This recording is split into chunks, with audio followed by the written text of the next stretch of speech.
নমস্কার বন্ধুরা, আজকের রেসিপি ল্যাটা মাছের তেল ঝাল। ল্যাটা মাছগুলোকে আমি লবণ হলুদ মাখিয়ে নিয়েছি। এবার কড়াইয়ে সর্ষের তেল গরম করে নিয়ে আমি ভেজে নেব।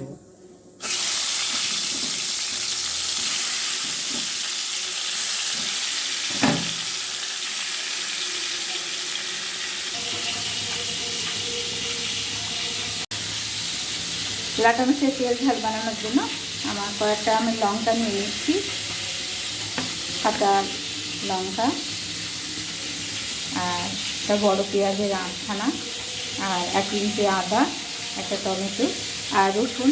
ল্যাটা মাছের রেসিপি করার জন্য আদা রসুন একটু পরিমাণে বেশি দিতে হবে, খেতে খুব ভালো লাগবে। একটা বড় রসুনের আমি 6-7-8 কোয়া রসুন নিয়ে নিলাম।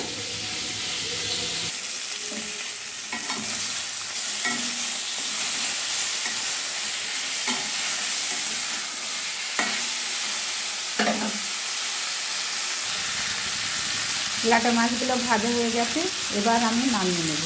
ল্যাটা মাছের তেল ঝাল করার জন্য মুচমুচে করে ভাজার দরকার নেই বন্ধুরা, এইভাবে ভেজে নিলেই খুব খেতে ভালো লাগবে।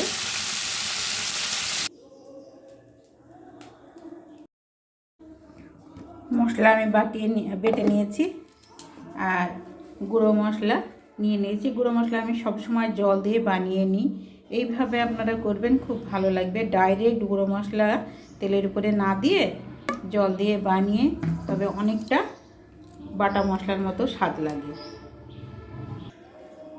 এবারে সর্ষের তেল গরম করে নিলাম 1 চামচ মতো। এবার ফোড়ন দিচ্ছি তেজপাতা, একটা শুকনো লঙ্কা আর অল্প একটু কালো জিরে। ফোড়ন ভেজে নেব।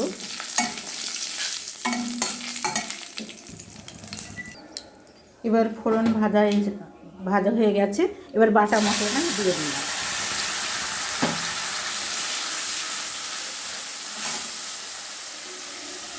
আর গুঁড়ো মশলাটা দিয়ে দিলাম। এবার মশলা খুব ভালোভাবে কষে নেব। মশলাতে আমি টমেটো দিয়েছি স্বাদের ব্যালেন্সের জন্য, ওই জন্য আমি চিনি দিয়ে দিলাম। পরিমাণ মতো লবণ দিয়ে দিলাম। এবার মশলাটা আরও 3-4 মিনিট আমি ভালোভাবে কষে নেব।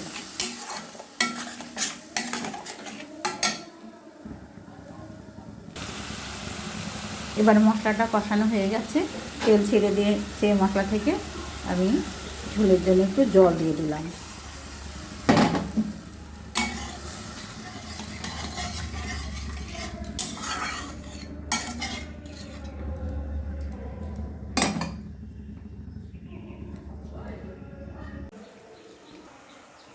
ঝোল ফুটে গিয়েছে, এবার আমি মাছগুলো দিয়ে দিলাম।